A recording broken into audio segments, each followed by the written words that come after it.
ஆக தேவன் நம்மளை ஆசீர்வதிக்கப்படும்படியாகவே இருக்கிறார்.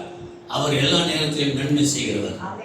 ஆனா நாம் பார்த்தோம் என்றால் இயேசுடைய வாழ்க்கையில கூட அவர் ஊழியத்துக்கு வர்றதுக்கு முன்னதாக, ஊழியத்தை ஆரம்பத்திற்கு முன்னதாக எத்தனை வருஷமா அவர் ஆயத்தப்படுத்திக் கொண்டிருந்தார்?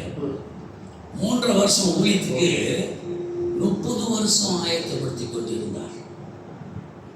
நாமெல்லாம் என்ன நினைக்கிறோம், ஆண்டுகளாக வந்துட்டோம் எல்லாம் திடீர்னு நடக்கும்ட்டு. இல்லை, ஒரு குழந்தை பிறகுவதற்கே 10 மாசம். அப்ப எதை எடுத்தாலும் காலம் கடந்து தான் நாம் அதோடைய பலனை பார்க்கிறோம். ஒரு விதையை நட்டு விட்டோன்னே நாளைக்கே டொரியான் அறுத்துட முடியாது. டொரியான் சுவையா தான் இருக்கும். எந்த பழமும் எந்த காய்கறியும் அது இனிமையாக தான் இருக்கும். ஆனால் அது உடனடியே வரப்போதில்லை. அதை நட்டு வைத்த பிற்பாடு நாம் காத்திருக்க வேண்டியது அவசியம். அல்லேலூயா. அப்ப அதை கர்த்தர் அப்படி வைத்திருப்பார் என்றால் தேவனுடைய ஆசீர்வாதங்களை பெற்றுக்கொள்வதற்கும் ஆண்டவர் தேவன் இயேசு கிறிஸ்து அந்த நாளிலே மாம்சத்திலே அவர் ஊழியம் செய்கிற நேரத்தில் கூட அவர் ஒவ்வொரு இரவும் செபித்தார் என்று சொல்லி நாம் பார்க்கிறோம். செபித்த பிறப்பாடு தான் அவருடைய ஊழியத்தில் பயங்கர அற்புதங்கள் இருந்துச்சு. ஆக தேவன் நன்மை செய்கிறவர், அற்புதங்கள் செய்கிறவர், அதிசயங்கள் செய்கிறவர், அதில் எந்த விதமான சந்தேகமும் இல்லை. ஆனால் பிரச்சனைகள் எங்கே இருக்குது என்றால் நம்ம இடத்துல இருக்குது. திடீர் பாலை போல எல்லாம் திடீர்னு நடக்கணும்னு சொல்லி எதிர்பார்த்து வரந்துறீங்களா? இல்லை, அவரால் முடியாதுன்ட்டு அல்ல, அவர் எதையும் செய்ய வரல. ஆனால் நம்முடைய பங்கு ஒன்று இருக்கு. நம்முடைய பங்கை நம்ம செய்யணும். ஒரு மனிதனாக இருந்து அவர் ஒரு மனிதனுடைய பங்கு என்ன என்று அவர் செய்து காட்டினார். ஒன்று அவர் காத்திருந்தார். தேவகுமாரனாக இருந்த போதிலும் கூட அவர் காத்திருந்தார். ஏற்ற நேரம் வரும்பொழுது அல்லேலூயா, பாரம்பரியத்தின் பிரகாரமாக 30 வயதில் தான் அவர்களுக்கு வந்துட்டு அந்த நாட்களில் ஒரு மேஜர். அதனால தான் இயேசு 30 வயசு வரைக்கும் எங்கே இருந்தார்? தன் தாய்க்கு அடங்கி இருந்தார். தகப்பன் இறந்து விட்டார் 12 வயது. ஆனால் தாய்க்கு அடங்கி இருந்தார். அதுக்கு பிற்பாடு தான் அவருக்கு ஒரு மேஜர் சிட்டிசன்ஷிப் கிடைச்ச பிற்பாடு தான் அவர் ஊழியத்துக்கு போகிறார். அப்போ இது ஒரு முன்மாதிரி. நாம் கூட நம்முடைய பிள்ளைகள் வயதுக்கு வர வரைக்கும் நம்முடைய பார்வையை நம்ம நடத்த வேண்டும். இல்லையா? பிள்ளைகள் வேத வசனம் சொல்லுறது யாருக்கு அடங்கிங்க? தாய்க்கும் தகப்பனையும் கனப்படுத்தியிருங்க, அப்பொழுது உங்கள் ஆயுசு நாட்கள் நீடித்திருக்கும். இல்லையா? இன்னைக்கு நம்ம பார்க்குறோம், பிள்ளைகள் நம்ம பேச்சு கேட்கறது கிடையாது இல்லையா? இன்னும் 18 வயசு வரல. ஆனால் இப்போ அப்படி சொல்றதில்ல, முளைச்சி 3 இலை வரலன்றாங்க. முளைச்சி 3 இலை வரல, அதுக்குள்ளே என்ன பேச்சு பேசுது பாரு. இத்தினோடு இருக்கும் வாண்டு, அது பேசுகிற பேச்சு நம்மளால் தாங்க முடியல. இப்போ நம்ம தான் அதுக்கு இணங்கி கொடுக்க வேண்டியதாக இருக்குது. சரி ஆண்டவர் நமக்கு ஒரு முன்மாதிரியாக வைத்து போனார். எல்லா விதத்திலையும் சொல்லுங்கள். நீங்கள் ஒரு சேலஞ்ச் எடுங்க. தேவாலயத்துக்கு வர்றதுக்கு முன்னதாக இந்த ஆனந்த சத்தம்லாம் வெளியே போடுங்க. முதல்ல உங்கள் வீட்டிலே போட்டுட்டு வாங்க. அல்லேலூயா. நீங்கள் இங்கே வரும்போது தேவ பிரசன்னத்தை வல்லமையாக அதை நீங்கள் உணரலாம். அல்லேலூயா. விசேஷமாக இன்றைக்கு தகப்பனார்களின் தினம். நான் அதுக்காக பேச வரல. நீங்கள் செலிப்ரேட் பண்ணுறீங்களா இன்னைக்கு? இல்லை, அப்படி இருந்தாலும் ஒன்றும் பிரச்சனை இல்லை, அப்படி இல்லைனாலும் ஒன்றும் பிரச்சனை இல்லை. நம்மளுக்கு எல்லா நாளும் தகப்பனார்களின் தினம். இந்த ஒரு நாள் மாத்திரம் தகப்பன் இல்லை, அப்பா எல்லா நாளும் தகப்பனார். இன்னைக்கு மாத்திரம் அப்பாவா இருந்துட்டு நாளைக்கு யாரா இருப்பாரு? அப்படி இருக்கக்கூடாது. அம்மாமார்கள் தினம் மாத்திரமாமா இல்லை. 365 days 365 நாளும் அவங்க தாயாக தான் இருக்கிறாங்க, எல்லா வேலையும் செய்கிறாங்க. தகப்பன்னு 365 நாளும் முடிஞ்சால் ஓவர் டைம் போட்டு எக்ஸ்ட்ரா டைம் கிடைக்குமான்னு பார்க்குறாரு. எதுக்காக? குடும்பத்துக்காக உழைக்கிறதுக்கு, பிள்ளைகளுக்காக உழைக்கிறதுக்கு. இல்லையா? அந்த 1-2 விட்டுருங்க. அந்த 1-2 தரதலைங்க இருக்கும். அப்பா பேரில் சொல்லி கொண்டு போய் எங்கேயாச்சும் ஊர் சுற்றிச்சுக்கோங்க. 2 நாளைக்கு முன்னே தான் ஒரு வாட்ஸ்அப் பார்த்தேன். அவர் ஃபுல் லோட்டில் இருக்கிறாரு. ஃபுல் லோட்டில் இருக்கிறாருனாக்கா பைஸில் எங்கே போகுதுன்னே தெரியல. போயிட்டு விழுந்து அடிச்சு எழுந்துச்சு பைஸில் தேடுறாரு. பக்கத்தில் தான் இருக்கு, தேடுறாரு. அப்படி அந்த லோட்டில் இருக்கிறாரு. அது 1-2 கேஸ். ஆனால் அதிகபட்சமான தகப்பன்மார்களை நீங்கள் பார்த்தீங்கன்னு சொன்னாக்கா, லோரி ஓட்டுறவங்க, இப்படிப்பட்ட கடினமான வேலை செய்கிறவங்க, கான்ட்ராக்ட் வேலை செய்கிறவங்க, ரொம்ப கடினமாக உழைச்சி பிள்ளைகளுக்காக, குடும்பத்துக்காக தகப்பன். ஆனால் அநேக நேரத்தில் நாம் அதை பார்க்கறதில்ல, பிள்ளைகளோட கண்களுக்கு அதை காட்ட மாட்டாங்க. ஆனால் நமக்கு எல்லாத்துக்கும் வேத வசனம் சொல்கிறது, ஒரு தகப்பன் இருக்கிறார். அல்லேலூயா. நித்திய பிதாவானவர். ஆமென். நம்முடைய ஆண்டவராகிய இயேசு கிறிஸ்து அவர் நித்திய பிதாவானவர். அவர் 1 கொரிந்தியர் 13வது அதிகாரம் 13வது வசனத்துல சொல்லப்படுகிற அந்த காரியத்தை குறித்து நாம் பார்க்கிறோம்.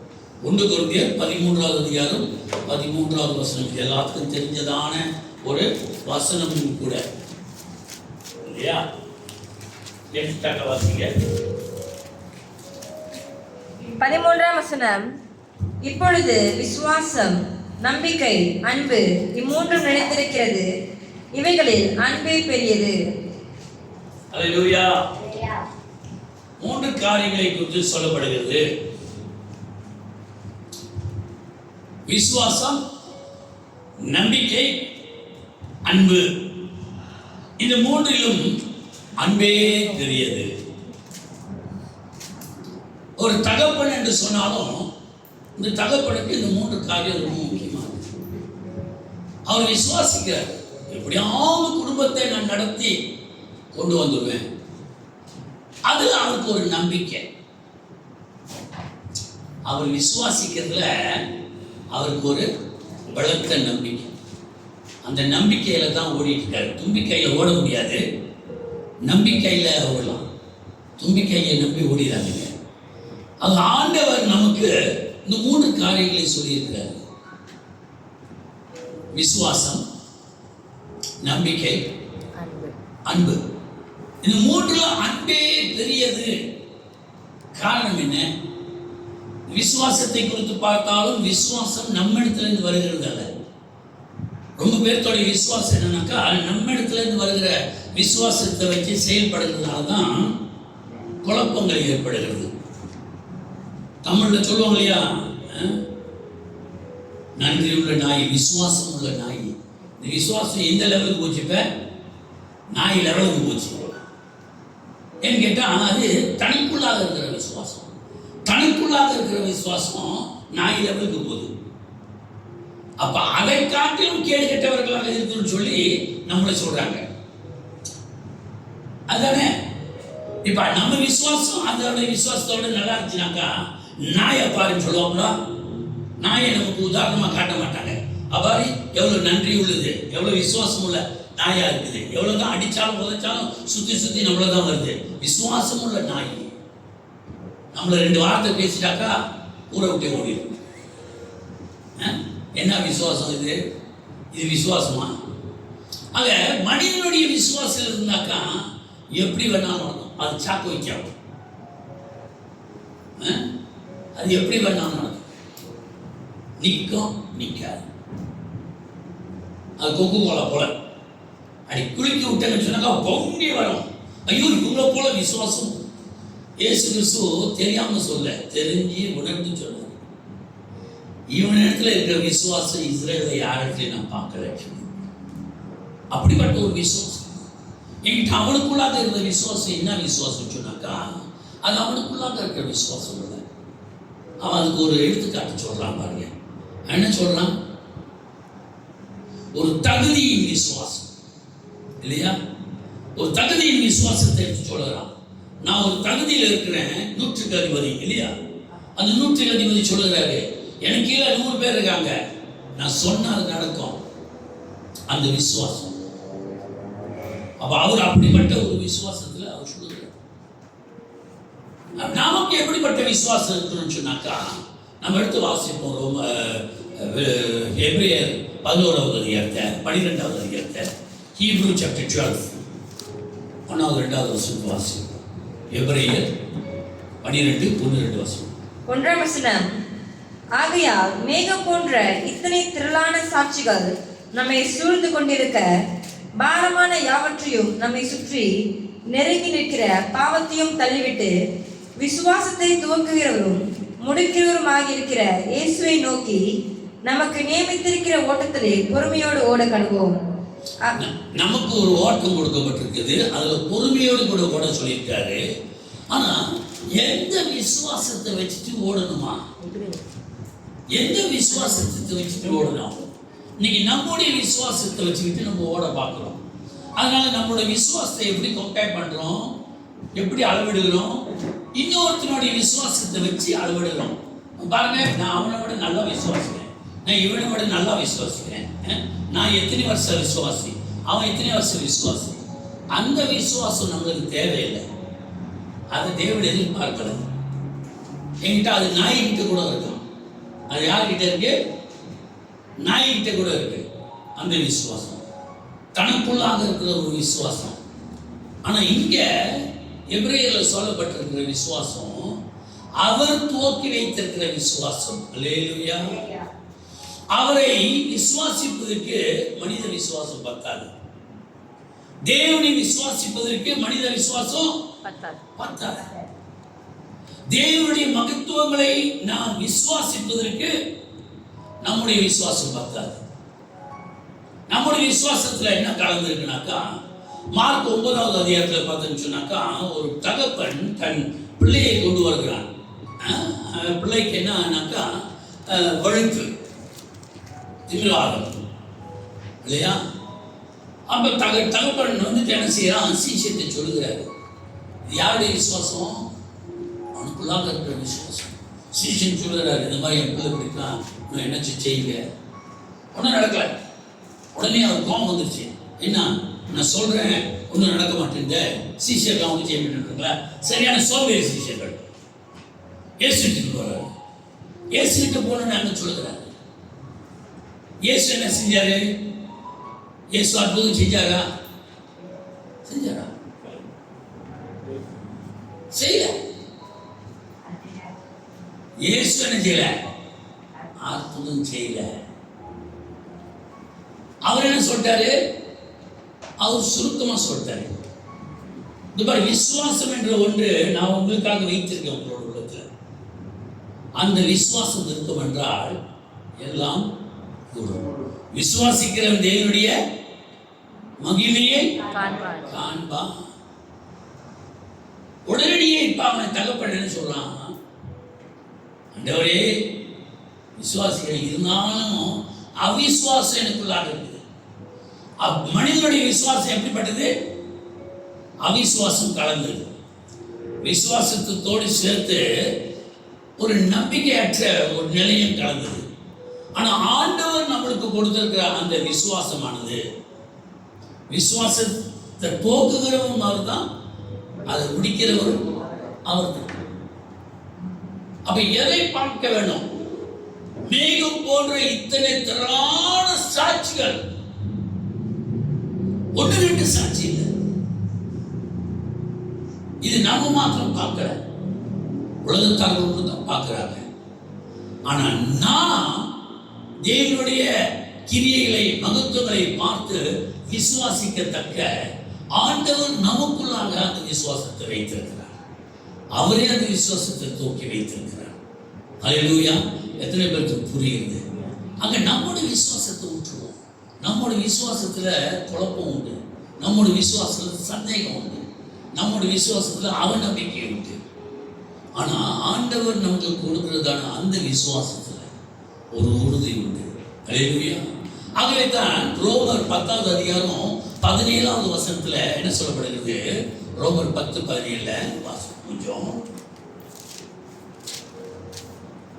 17ஆம் வசனம்.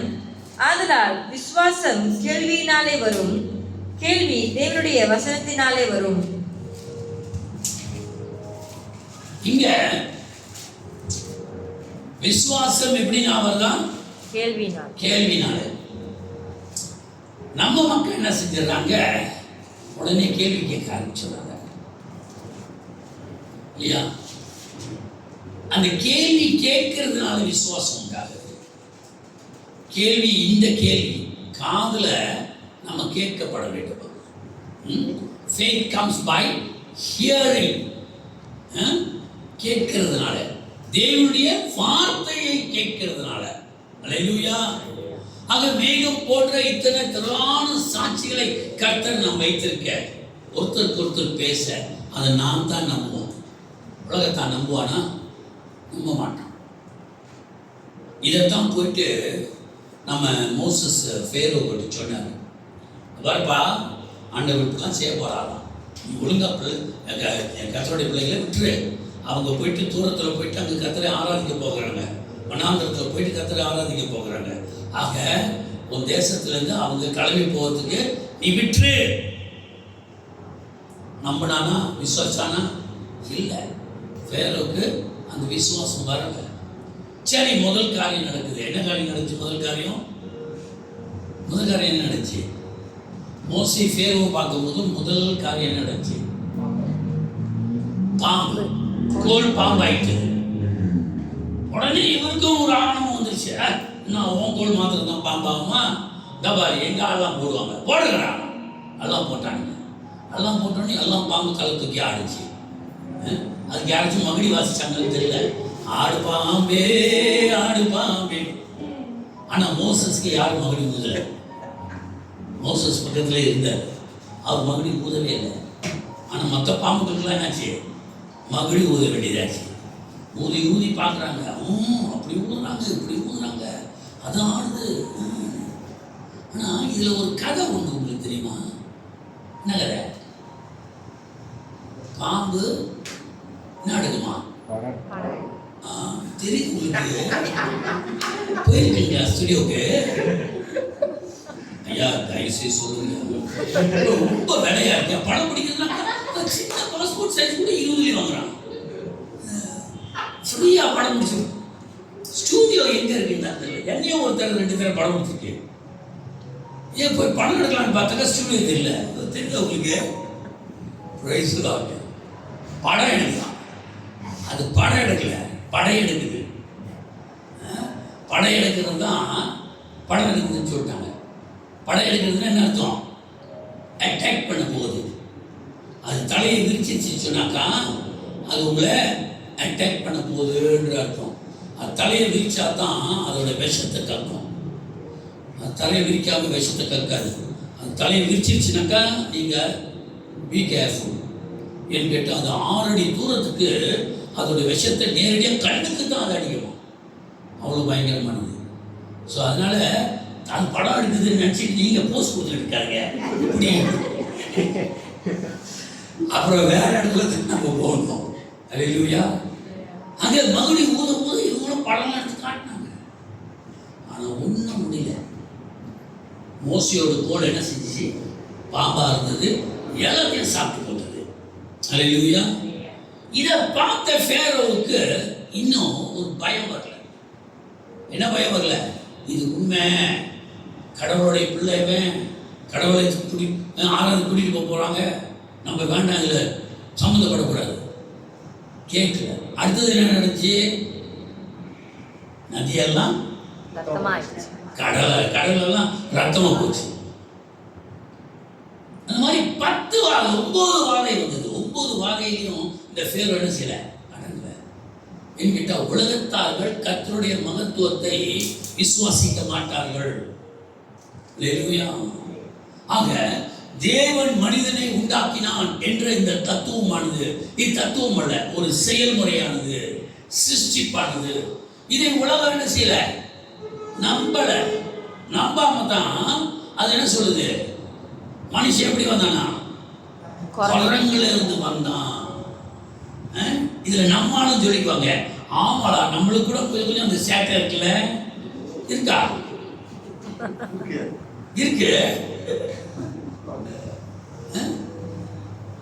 அதாவது மனுஷன் குரங்குல இருந்து வந்தானாக்கா அதுக்கு பேர் என்னது? பரிணாம வளர்ச்சி இல்லையா? இந்த பரிணாம வளர்ச்சி வந்து அது புழுவுல இருந்து பூண்டுல இருந்து இப்படியே வந்து மனுஷனானது. குரங்குல இருந்து மனுஷன் வந்துட்டான். இப்போ மனுஷன்ல இருந்து என்னவா மாற போறான்? அது தெரியல. சரி பரவாயில்ல. நான் என்ன ஒரு பெரிய ஐடியா கொடுக்குறேன்னு சொன்னாக்கா, இல்லையா, எல்லாத்துக்கும் ஒரு ஐடியா வேணுமா இல்லையா? மெடிக்கல்ல ஒரு பெரிய ப்ராப்ளம். மெடிக்கல்ல என்ன ஒரு பெரிய ப்ராப்ளம்னாக்கா, இந்த ரத்தத்தினால பெரிய ப்ராப்ளம். ரத்தம் இல்லாமல் ரொம்ப செத்து போறாங்க இல்லையா? ரத்தத்தை தேடிக்கிட்டு இருக்காங்க. அதுக்குன்ட்டு ஒரு பிளட் பேங்க்னு சொல்லி வச்சுருக்காங்க. அப்புறம் அடிக்கடி அங்கங்கே கேம்ப் போட்டு ரத்தம் டொனேஷன் கொடுத்துன்னு கேட்குறாங்க. எதுக்கு அவ்வளோ கஷ்டம்? நம்ம மூதாதையர்கள் தான் இருக்கிறாங்கல்ல. யார் அது? மிஸ்டர் குரங்குகள். அவங்ககிட்ட நீ போய் எடுத்துக்க வேண்டியதானே. அப்போ ஒரே ரத்தமா? இல்லை, ரத்தமே வேற, ஜீன் வேற இல்லையா? அப்படின்னா அது நம்மளுக்கு சொந்தமே கிடையாது. There is no way. ஆனா உலகம் நம்புதா? உலகம் விசுவாசிக்குதா? இல்லை. நாமெல்லாம் தேவனால சிருஷ்டிக்கப்பட்டவர்கள். ஆக இத்தனை திரளான மேகம் போன்ற சாட்சிகள் இருந்தாலும் ஆண்டவர் கொடுத்திருக்கிறதான விசுவாசத்தில் தான் இப்ப நம்ம விசுவாசம். அல்லேலூயா. நாம் விசுவாசிக்கிறது போல உலகத்தை விசுவாசிக்க மாட்டோம். அப்படி விசுவாசித்தாருனாக்கா இன்னைக்கு ஆண்டுகளாக வந்துருப்பான். அவன் விசுவாசி. நமக்கு இருக்கிற ஒரு நம்பிக்கை, அந்த விசுவாசத்தினால இயேசு என்ன சொல்லிட்டு போனாரு? நான் போய் மறுபடியுமாக. அடுத்து கொஞ்சம் வாசிப்போம். யோவான் 14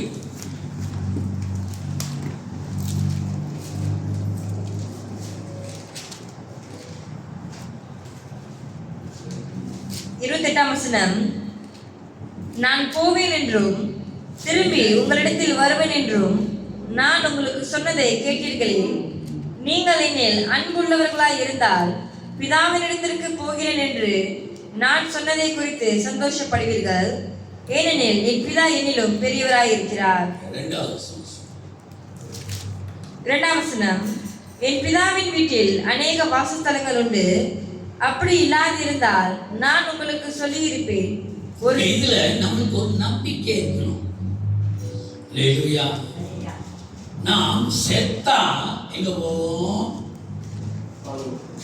பிதாவின் வீட்டுக்கு போவோம். பிதா நமக்காக ஒரு வீட்டை ஆயத்தப்படுத்தி கொண்டிருக்கிறார். அங்கே நாம் போவோம். அல்லேலூயா.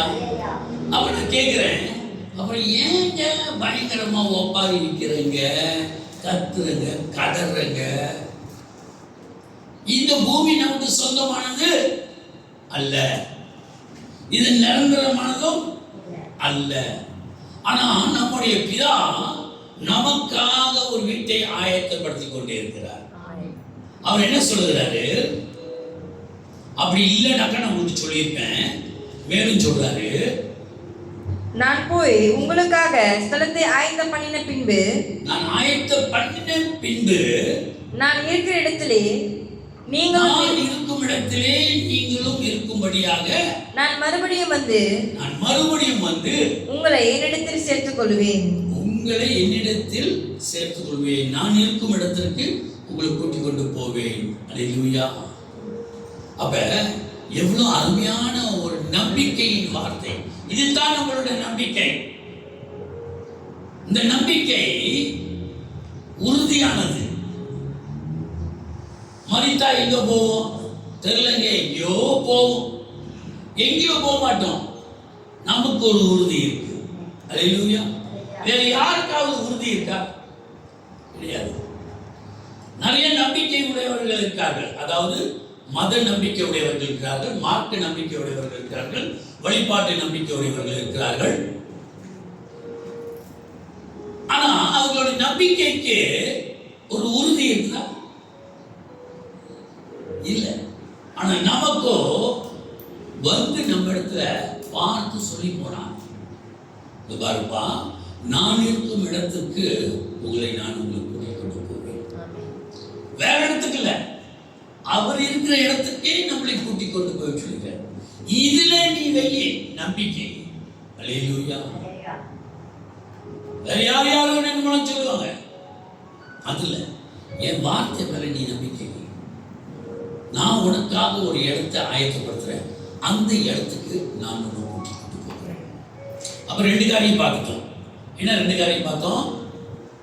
அதாவது 1 கொரிந்தியர் 13ஆம் அதிகாரம் 13ஆவது வசனத்துல உள்ள 3 காரியத்துல 2 காரியம் பார்த்தோம். என்ன 2 காரியம்? விசுவாசம் பார்த்தோம், நம்பிக்கை. இது ரெண்டும் ரொம்ப முக்கியமானது. ஆமென். விசுவாசமும் முக்கியம். அந்த விசுவாசம் நம்மளோட விசுவாசம் அல்ல, நாமளா உருவாக்குற விசுவாசம் அல்ல, ஆண்டவர் நமக்கு கொடுக்கிறதான அந்த விசுவாசம். ரெண்டாவது நம்பிக்கை. இந்த நம்பிக்கை யாரோ சொல்லிட்டு போனாங்கல்ல, வந்தவர் சொன்னதான நம்பிக்கை. பரத்திலிருந்து நமக்கு வேற யாரும் வரல, வானத்திலிருந்து நமக்கு வேற யாரும் குதிச்சு வரல. இயேசுவை தவிர வேற ஒருவரும் வானத்திலிருந்து வரவில்லை. நானே பரத்திலிருந்து வந்தேன் என்று ஆண்டவர் சொல்லுகிறார். அல்லேலூயா. அவர் பரத்துக்கு மறுபடியும் பரமேறி போனார் என்று சொல்லியும் நாம் வேதத்தின் வாயிலாக நாம் பார்க்கிறோம். எத்தனை ஒரு அஸ்திபாரமான ஒரு உறுதியான ஒரு வார்த்தை, ஒரு செயல். அல்லேலூயா. ஒரு சமயம் வருகிறதை நாம் பார்க்காமல் கூட இருந்திருக்கலாம். வருகிறதை, அவர் வந்ததை நான் பார்க்கல. திடீரென்று தனிப்பட்ட முறையில் மரியாள் பேசினாரு. மரியாள் மாத்திரம் அதை ஒத்துக்கிட்டாங்க. யோசேப்பு கூட தெரியாது. ஆனா இருந்தாலும் அந்த விசுவாசத்தை ஆண்டவர் யோசேப்பு கொடுத்ததுனால அந்த பயபக்தியோட சரி இருக்கட்டும் என்று சொல்லி அவர் இருந்தார். பிறகு நாம் பார்க்கிறோம், தேவன் ஒரு மனுஷனாகிய ஒரு மனிதனுடைய கற்ப பையில பிறந்து ஒரு மனிதனாக அவர் பிறந்தார் என்று சொல்லி நாம் பார்க்கிறோம். அல்லேலூயா. ஆகிய யோவான் வாசிக்கும் போது ஆதியிலே வார்த்தை, இந்த வார்த்தை தேவனிடத்தில், இந்த வார்த்தை தேவனாகிய தேவன் தாமே பிறந்து வந்தார். இப்ப நாமெல்லாம் விசுவாசிக்கிறோம் இல்லையா? திருத்துவத்தை குறித்து நாம் விசுவாசிக்கிறோம். ஆமென். பிதா, குமாரன், பரிசுத்த ஆவியானவர். அவர் பிதா, குமாரன், பரிசுத்த ஆவியானவர் வேறு வேறாளா? அதாவது ஒரு வேலைக்கு வேறாளு, வேலைக்கு மாத்திரம்தான் வேற ஆளு, நபர் பார்க்கறதுக்கு வேற ஆளு, ஆனா அவர் ஒருத்தர் தான். அல்லேலூயா. ஆங்கிலத்தில் மேனிஃபெஸ்டேஷன் சொல்லுவாங்க. தமிழ்ல சரியான வார்த்தை கிடைக்கல. ஆங்கிலத்தில் அவதாரம் கிடையாது, அவதாரம்ன்றது வேற. மேனிஃபெஸ்டேஷன் ஒன்று 1000 ஆகலாம், 1000 ஒன்று ஆகிடலாம். Equal quality, equal standard. அப்ப பிதா குமாரனாக இருக்கிறார், குமாரன் பரிசுத்த ஆவியானவர் இருக்கிறார், இவர்கள் ஒருவரே. ஆமென். இப்ப இவர் என்ன செய்திருக்கிறார்? பிதா குமாரனாக பிறந்து வந்திருக்கிறார். அவர் ஒரு 3 விதங்களில் செயல்பட வேண்டியதாச்சு. மனிதனுடைய ரட்சிப்புக்காக, மனிதனை மீட்டுக் கொள்வதற்காக 3 விதத்தில் அவர் செயல்பட வேண்டியதாயிட்டது. பிதா வேற யாரையும் நம்பல, பிதா அவரையே நம்பி அவரே இறங்கி வந்தார். சிலத்துல பாருங்க, ஒரு ஒரு உதாரணத்துக்கு சொல்லுகிறேன். சில கம்பெனி நடத்திட்டு இருக்கும்போது அந்த கம்பெனி பாஸ் என்ன செய்வாங்க, இந்த பிஸ்னஸை போய் பேச முடியான்ட்டு தன்னுடைய பிஸ்னஸை ஏன்னா மேனேஜர்ட்டு கொடுப்பாங்க, அதில் பிஸ்னஸ் டைரக்டர் கொடுப்பாங்க. அவர் போவார், போயிட்டு பார்த்து பேசிட்டு இல்லை ஜாடியாவில் வந்து இன்னொரு ஆள் அனுப்புவார். அந்த இல்லை கிடைக்கல, நம்மளுக்கு கான்ட்ராக்ட் கிடைக்கல. கடைசியாக என்ன செய்வார், இவ்வளோலாம் நம்பி பிரோஜனம்லப்பா, நானே கிளம்பி இறங்குன்னு சொல்லி பாஸ் என்ன செஞ்சுருவார், போயிட்டு கிளம்பி இறங்கி அந்த பிஸ்னஸை வெற்றிகரமாக வச்சு முடிச்சுட்டு வருவார் இல்லையா? அந்த மாதிரி ஆண்டவர் அவர் யார் மேலேயும் நம்பிக்கை வைக்கல, அவரே இறங்கி வந்தார். அல்லேலூயா. ஆகவே தான் 1:23 மத்தேயு 1:23 1:21 என்ன சொல்லப்படுகிறது? 1:23 வாசிப்போம். மத்தேயு 1:23 வசனம், அவள் இதோ ஒரு கன்னிகை கர்ப்பவதியாகி ஒரு குமாரனை பெறுவாள், அவருக்கு இம்மானுவேல் என்று பெயரிடுவார்கள் என்று சொன்னார். இம்மானுவேல் என்பதற்கு தேவன் நம்மோடு இருக்கிறார் என்று அர்த்தமாம். தேவன் நம்மோடு, நமக்குள்ளாக இருக்கிறார். தேவன் நமக்குள்ளாக இருக்கிறார். அல்லேலூயா. அவர் என்ன செய்யும்படியாக நமக்குள்ளாக இருக்கிறாரு? வாசிப்போம் 21 வசனம், அவள் ஒரு குமாரனை பெறுவாள், அவருக்கு இயேசு என்று பெயரிடுவாயாக. இயேசு என்ற பெயர் வந்து பெயர் இல்லை, அவருடைய ஃபங்க்ஷன், அவருடைய செயலாக்கம். இயேசு என்றால் அவருடைய செயலாக்கம். What is the activity of the name called Jesus? Means ஏனெனில் அவர் தமது ஜனங்களின் பாவங்களை நீக்கி அவர்களை ரட்சிப்பார் என்றார். ரட்சிப்பார், பாவங்களை நீக்கி ரட்சிப்பார் என்ற வார்த்தை தான் சுருக்கமா சொல்லப்போனது இயேசு. இந்த இயேசு என்ற வார்த்தை அதோட அர்த்தம் என்னன்னாக்கா பாவங்களை நீக்கி ரட்சிப்பார். இப்ப இவர் தான் யாரு? அவருக்கு பேர் என்னவா? இம்மானுவேல். அப்ப யாரு? தேவன் தாமே. குமாரனாக இருந்தாலும் அவர் தேவன் தாமே. அல்லேலூயா. அப்ப வேறு வேறு இல்ல. இவர் சொல்லுகிறாரு, நான் உங்களை மீட்டு உங்களை காத்து வழி நடத்துவேன், உங்களுக்காக ஒரு இடத்தை ஆயத்தப்படுத்தி வைத்திருக்கிறேன், விசுவாசமாயுங்கள், நம்பிக்கையாயுங்கள். அடுத்த ஒரு வார்த்தை சொல்லுகிறாரு, விசுவாசம், நம்பிக்கை, அன்பு. அன்பு. இந்த மூணுல அன்பே பெரியது. அப்ப இந்த விசுவாசமும் இந்த நம்பிக்கையும் செயல்பட வேண்டும், உறுதியா இருக்க வேண்டும்னாக்கா அதை எதுல கொண்டு வரணும்? அன்புல கொண்டு வரணும். அன்பின் அடிப்படையில் விசுவாசம் இருக்கணும், அன்பின் அடிப்படையில் நம்பிக்கை இருக்கணும். அல்லேலூயா.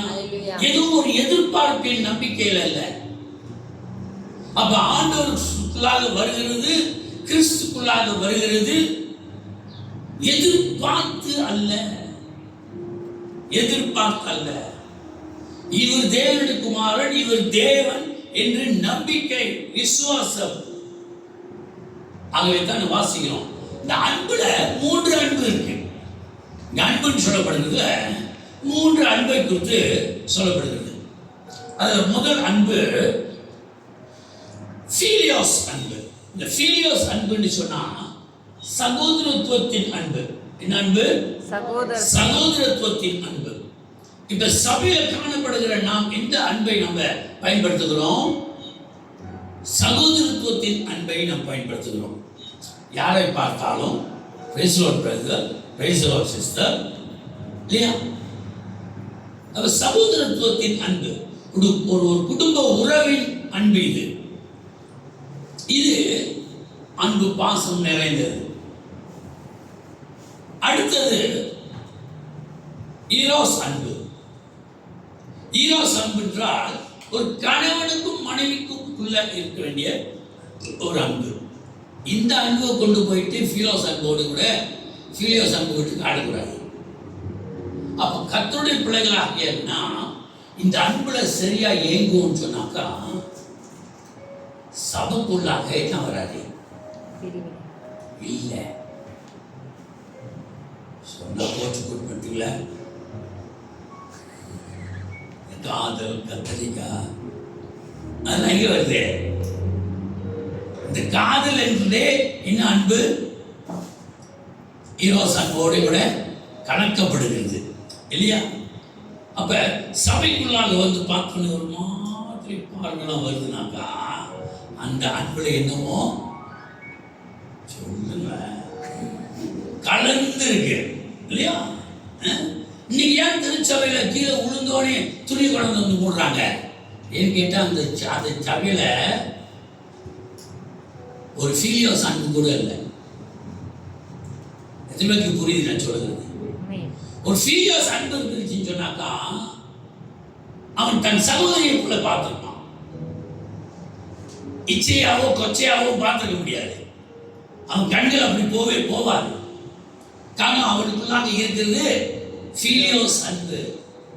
என் சகோதரி, என் சகோதரர், என் தாய். அவர் சபையில இன்றைக்கு எந்த அன்பு? அப்ப துணியை எடுத்து வந்து மூடுறாங்கனாக்கா அந்த சபையில இருக்க கோளாறு. ஒத்துக்கிறீங்களா? ஒத்துக்க மாட்டீங்க. கொண்டு மூடு அப்படின்னாக்கா உங்க கண்ணே சரியில்லை. முதலாவது கொண்டு வந்து மூடுன்னு சொன்னாங்களே அவங்க கண்ணே சரியில்லை. ஏன்னு கேட்டா அவங்க கண்ணில் என்ன இல்லை? ஃபீலியோஸ் அன்பு இல்லை. அவங்க கண்ணில் ஏதோ ஒரு ஈரோஸ் கலந்துருச்சு. பல வருஷத்துக்கு முன்ன, ஒரு 20-30 வருஷத்துக்கு முன்னாலாம் இதெல்லாம் கிடையாதுங்க. அப்படிதான் உழுவாங்க. அப்படி திரும்பி எழுந்துச்சாரா ஒரு பக்தியோடு கூட எழுந்திருப்பாங்க. இப்பெல்லாம் விழுந்து எழுந்திருக்கிறாங்க, ஒண்ணுமே காணும். விழுந்தது காட்டிலும் இன்னும் மோசமாயிடுறாங்க. இதுல வேற ஸ்டைல் என்ன தெரியுங்களா? உழுவும் போதே டெக்னிக்கோடு விழுவுறாங்க. பார்த்துருக்குங்களா? உழுவும் போது ஒரு டெக்னிக் தெரியல. அந்த டெக்னிக் எங்கேயிருந்து படிச்சுட்டு வந்தாங்க தெரியல.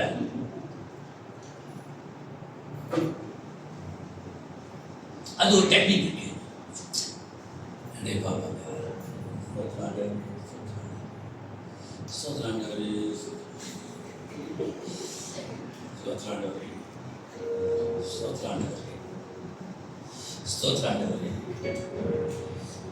பிடிக்கிறவங்களும் கைப்படாம அவங்க நம்பிக்கிட்டே போவாங்க. அவங்க இவங்கள போயிட்டே இருப்பாங்க. பார்த்துருக்கீங்களா? சில இடத்துல அப்படிமா பார்த்துக்கோங்க, சூத்திராண்டு ஆள் இருக்காதுன்னு தெரிஞ்சோடனே அப்படியே கொஞ்சம் சாண்டி பார்ப்பாங்க. கைப்பற்றோம், ஆள் ரெடியா இருக்காங்க. அப்படி டாங்க தீம்ப சாஞ்சிருவாங்க. ஆக அந்த உண்மையான இது இல்லை. அன்புல இப்ப 3 விதமான அன்பு அடங்கியிருக்கு. அதுல ஆண்டவர் பிரிச்சு கொடுத்துட்டாரு. ஒரே அன்புல இயங்க முடியாது. ஏன்னு கேட்டா அவருடைய அன்புக்கு பேர் என்னது? அகாப்பே அன்பு. இது 1 கொரிந்தியர் 13வது அதிகாரத்தில் சொல்லப்பட்ட அன்பு. அது ஈரோஸ் அன்பும் கிடையாது, அது ஃபீலியோஸ் அன்பும் கிடையாது. அது அகாப்பே அன்பின் அடிப்படையில் சொல்லப்பட்ட காரியங்கள். அல்லேலூயா. உலகத்தார் இடத்துல இருக்கலாம் ஈரோஸ் அன்பு, ஃபீலியோஸ் அன்பு. அது நம்ம கிட்டே இருக்கலாம், பிரச்சனை கிடையாது. ஆனா நமக்கு தம்பா என்ன தெரியுங்களா? அகாப்பே அன்பு. அல்லேலூயா. அது நம்ம கிட்ட மாத்திரம் தான் இருக்கும். காரணம் என்ன சொல்லப்படுகிறது? வாசிப்பாங்கல 13வது 1 கொரிந்தியர் 13 1 வாசிப்போம். 13வது அதிகாரம் கொரிந்தியர் 1 கொரிந்தியர் 13ஆம் அதிகாரம் 1ஆம் வசனம். நான் மனுஷர் பாஷைகளையும் தூதர் பாஷைகளையும் பேசினாலும் படிப்படியா படிப்பேன். நான் மனுஷர் பாஷைகளையும், முதல்ல என்ன பாஷை? மனுஷர்கள் பாஷையில பேசினாலும் தூதர் பாஷைகளையும் பேசினாலும் கொஞ்சம் கூட ஊரபா அந்நிய பாஷையில பேச சொன்னா ஊரபாவும் ஊரக்காவும் தான் வருவாங்க. இந்த அக்கா 2 அக்கா எங்கேருந்து வந்தாங்கன்னு தெரியல. ஊர்ல இருந்து வந்த அக்கா போல இருக்கு. ரட்சிக்கப்பட்டு 20 வருஷமாச்சு, 30 வருஷமாச்சு. இன்னும் எங்க இருந்தா அந்நிய பாஷையில பேசணுமா? நவமானை பாஷை, அந்நிய பாஷை. பரவாயில்ல, அது ஏதோ உலகத்துல ஏதோ ஒரு மொழியில நீங்க பேசணும், பரவாயில்ல. ஆனா அந்த மொழி உங்களுக்கு தெரியாது. ஒரு சமயம் நீங்க ஜெர்மன் பாஷையில பேசலாம், ஒரு சமயம் நீங்க ஜப்பான் பாஷையில பேசலாம். அது தவறு கிடையாது. நீங்க போய் கத்துக்கிட்டு வரல, அது கர்த்தர் உங்களுக்கு கொடுத்துருக்காரு. நான் ஆரம்ப நாட்கள்ல எனக்கு பிடிக்கல அந்த வார்த்தை. ஆண்டவரே எனக்கு வேண்டாம் இது சொன்னா ஆண்டவர் மாற்றி கொடுத்தாரு. மாற்றி அவருக்கே ரொம்ப டயர்டாயிடுச்சு போல. எவ்வளவுதான் மாற்றி கொடுப்பாரு. ஏன்னு கேட்டா ஒவ்வொரு வார்த்தையும் வேற மாதிரி வரும்போது நம்மளுக்கு அது கொஞ்சம் திருப்தி இல்லாம போகுது இல்லையா? அவன் 6 மணிக்கு அவன் ஓதுறதும் நான் அந்நிய பாஷை பேசுறது 2ஆ ஒண்ணாயிடுச்சு. ஆண்டவர் என்ன ஆண்டவர் இது வேணாம் ஆண்டவர். திடீர்னு பார்த்தாக்கா இன்னும் ஜெர்மன் பாஷை வந்துச்சு. அப்புறம் இந்த பாஷை அந்த பாஷை. கடைசியில் ஆண்டவரே நீங்க எந்த பாஷை கொடுத்தாலும் நான் பேசுறாங்க. ஆனா பேசணும். அந்த ஒரு வார்த்தையை வச்சுட்டு ஒருக்கா அதுவும் ஊருக்கா செய்யவே இல்லை. என்கிட்ட கேட்டாலும் நான் கொஞ்சம் ஊருக்கா செஞ்சிருக்கேன். நெல்லிக்காய் ஊருக்கா செஞ்சிருக்கேன், எலுமிச்சிக்காய் ஊருக்கா செஞ்சிருக்கேன், மாங்காய் ஊருக்கா செஞ்சிருக்கேன். என்கிட்ட கேட்டாலும் நான் கொடுத்துருப்பேன். அவர்கிட்ட போய் கேட்டாக்கா அவர் எங்கேருந்து கொடுப்பாரு? அதனால அவர்கிட்ட ஊருக்காலம் கேட்க வெண்டைக்காய் அவர் எப்பவுமே காய்கறி கொல்ல போட்டாரு, அது கொல்ல போடவே இல்லை. மார்க்கெட்ல கேட்கிற ஜாமான் மார்க்கெட்ல போய்க்கிறீங்க, அவர்கிட்ட கேட்டுட்டு இருக்காருங்க. அந்நிய பாஷையில பேசுங்க. ஆண்டு சொல்லுங்க, ஆண்டவரே எனக்கு தெளிவான பாஷை வேணும், நான் பேசுறேன். 1 Corinthians 14 2வது வசனம் என்ன சொல்லுது? 1 Corinthians 14:2. 2ஆம் வசனம், ஏனெனில் அந்நிய பாஷைகள் பேசுகிறவன் ஆவியினாலே ரகசியங்களை பேசினாலும் அவன் பேசுகிறதை ஒருவனும் அறியாதிருக்கிறபடியினாலே அவன் மனுஷரிடத்தில் பேசாமல் தேவனிடத்தில் பேசுகிறான். அல்லேலூயா. அவனுக்கே புரியல இல்லையா? சில ரொம்ப பெரிய ஞானிகள் கேட்பாங்க, உனக்கு புரியுதா அந்நிய பாஷை பேசுறது? அப்படியே அந்நிய பாஷை பேசுறது வசனம் சொல்றது நமக்கே புரியாது. ஆனா நம்ம பேசுற பாஷை அவருக்கு புரியுது. ஆமென். அல்லேலூயா. அவர் கம்யூனிகேட் பண்ணுவார். நம்ம ஆவியோடு கூட அவர் கம்யூனிகேட் பண்ணுவார். அது குறித்து நீ கேள்வி கேட்காத. மாம்சத்தில் நான் பேசுறேன், நான் ஆவியில பேசுறேன், ரகசியங்களை பேசுகிறேன். அது உனக்கு தெரியணும்ட்டு அவசியம் கிடையாது, இந்த மாம்சத்துக்கு தெரியணும்ட்டு அவசியம் கிடையாது, இந்த மாம்ச அறிவுக்கு எட்டணும்ட்டு அவசியம் கிடையாது. ஆனா அந்நிய பாஷையில பேச பேச ஆவியிலே நாம் பலன் அடைகிறோம். அல்லேலூயா. ஆவியிலே எவ்வளவு தெளிவாக இருக்கும். அது அந்நிய பாஷையில பேசணும், உளராதுங்க. அந்த வசனத்தை மறுபடியும் வாசிங்க. ஏனெனில் அந்நிய பாஷையில், அந்நிய மொழியில் உளறுகிறவர்கள் பேசுகிறவன் இல்ல, உளறுகிறவர்கள். உளறுறதா பேசுறதா? இப்ப வசனம் தெளிவா போடுறது பேசுகிறது. ஆமென். வசனம் தெளிவா போடுறது பேசுகிறது. அந்நிய பாஷையில் பேசுகிறார்கள், உளரல. நம்ம எல்லாத்தையும் அக்செப்ட் பண்ணிக்கிறோம். உளறிட்டு இருப்பாங்க, அதிகம் அந்நிய பாஷையில் நிரம்பி பேசிட்டு இருக்காங்க, அந்நிய பாஷையில் நிரம்பி பேசியிருக்காங்க, உளறிட்டு இருக்காங்க. பிசாசும் உளருவான். உங்களை எத்தனை பேர் பார்த்துட்டு பிசாசும் அவன் பாட்டுக்கு உளருவான் அந்நிய பாஷை பேசுற மாதிரி. ஆனா அவன் பேசல, அவன் உளறான். ஆவியில் நிறையப்பட்ட ஊழியக்காரர்கள் அங்கே ஜெபிக்கும் போது அவனால தாங்க முடியாது. அதுக்காக அந்த கொஞ்ச நேரம் சென்று அவனுடைய உண்மையான பாஷை வந்துடும். எரியுதேன்ட்டு விலங்குகளா சொல்றது, ரகசியங்களை பேசும்படியாக கற்கணும். இது எப்படி வரும்னு சொன்னாக்கா, அந்த அன்புல இருந்து நிரம்பி வருகிறது. அல்லேலூயா. ஃபீலியோஸ் அன்பு இல்ல, ஈரோஸ் அன்பு இல்ல, அகாப்பே அன்புல இருந்து வருகிறது. இந்த அகாப்பே அன்பு தான் சொல்லுது, நீ மனுஷ பாஷையில பேசினாலும் அல்லது தூதர்கள் பாஷையில பேசினாலும்.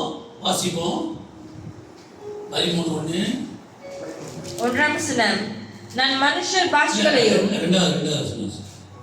2ஆம் வசனம், நான் தீர்க்கதரிசன வரத்தை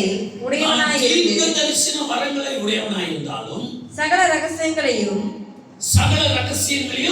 சகல அறிவையும் அறிந்தாலும் மலைகளை போர்க்கத்தக்கதாக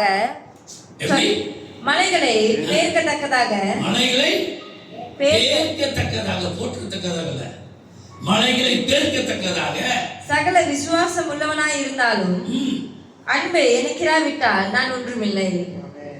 நல்லா கவனிச்சீங்களா? இன்னைக்கு கர்த்தருடைய திருச்சபையில காணப்பட வேண்டியது அந்த அகாப்பே அன்பு. இந்த அகாப்பே அன்பின் அடிப்படையில தான் ஆண்டவர் அவருடைய சபையை கட்டுகிறார். ஈரோஸ் அன்புல அல்ல, அல்லது ஃபீலியோஸ் அன்புல அல்ல. நாங்களாம் ஒரு குடும்ப அன்பு தேவையில்லை. குடும்ப அன்பு பிச்சுக்கிட்டு போவோம். ஈரோஸ் அன்பு வேற மாதிரி கொண்டு போயிடும். தேவையானது அகாப்பே அன்பு. அகாப்பே அன்பு என்ன செய்யுமா? தீர்க்கதரிசனம் பேசினாலும் பிரயோஜனம் கிடையாது. அப்படிலாம் பேசினா என்ன மரியாதை? வாசிப்போம். அப்படிலாம் பேசுறதுனால என்னவா? 3ஆம் வசனம், எனக்கு உண்டான யாவற்றையும் நான் அன்னதானம் பண்ணினாலும் என் சரீரத்தை சுட்டெரிக்கப்படுவதற்கு கொடுத்தாலும் அன்பு எனக்கிராவிட்டால் எனக்கு பிரயோஜனம் ஒன்றுமில்லை. இந்த ரெண்டு காரியம் யார் செய்யுது? அந்த ரெண்டு காரியம் யார் செய்யுது? தமிழர்கள். நம்ம செய்யல. நிச்சயமா அன்னதானம் என்ற அடிப்படையில் இன்றைக்கு உலகத்துல நிறைய இடத்துல பார்க்கிறோம். எதுக்கு அன்னதானம் கொடுக்குறாங்க? அன்பா. அன்பில் அன்னதானம் கொடுக்குறாங்க. அப்புறம் அனாவா? என் சரீரத்தை சுட்டெரிக்கப்படுவதற்கு கொடுத்தாலும், நெருப்புல நீ நடந்தாலும் சரி, நீ அக்னி கொளுத்திக்கிட்டாலும் சரி, நீ தீ கொளுச்சாலும் சரி, ஒன்றும் பிரயோஜனம். எப்படி இருக்காங்க? அன்பு எனக்கிராவிட்டால் எனக்கு பிரயோஜனம் ஒன்றுமில்லை. பிரயோஜனம் ஒன்றுமில்லை. ஒரு பிரயோஜனம் இல்லைங்க. இந்த 1வது 2வது 3வது வசனம் சொல்றதுல ஒண்ணுமே நமக்கு பிரயோஜனம் இல்லை. ஆண்டவருக்குள்ளாக நெருங்க முடியாது. நல்லா யோசிச்சுக்கீங்க. நம்மெல்லாம் வர்றது திருச்சபைக்கு ஆண்டவரோடு கூட நெருங்குவதற்காக. ஆனா இங்க சொல்லப்படுகிறது நீ நெருங்கவே முடியாதுன்ட்டு. ஒன்றுக்கும் பிரயோஜனம் இல்லையா? ஒன்றுக்கும் பிரயோஜனம் இல்லை. நான் சொல்லலைங்க, வசனம் சொல்லுது. ஒன்றுக்கு கூட பிரயோஜனம் இல்லை. அப்புறம் வாசிப்போம் 4ஆம் வசனம். அன்பு நீடிய சாந்தமும் தயவும் உள்ளது. இன்னொரு வசனம் வெண்கலத்தை போல. அது 2வது வசனம். 2வது வசனம் வாசிப்போம். 1ஆம் வசனம். 1. நான் மனுஷர் பாஷைகளையும் தூதர் பாஷைகளையும் பேசினாலும் அன்பு எனக்கிராவிட்டால் சத்தமிடுகிற வெண்கலம் போலவும் ஓசையிடுகிற கைத்தாளம் போலவும் இருப்பேன்.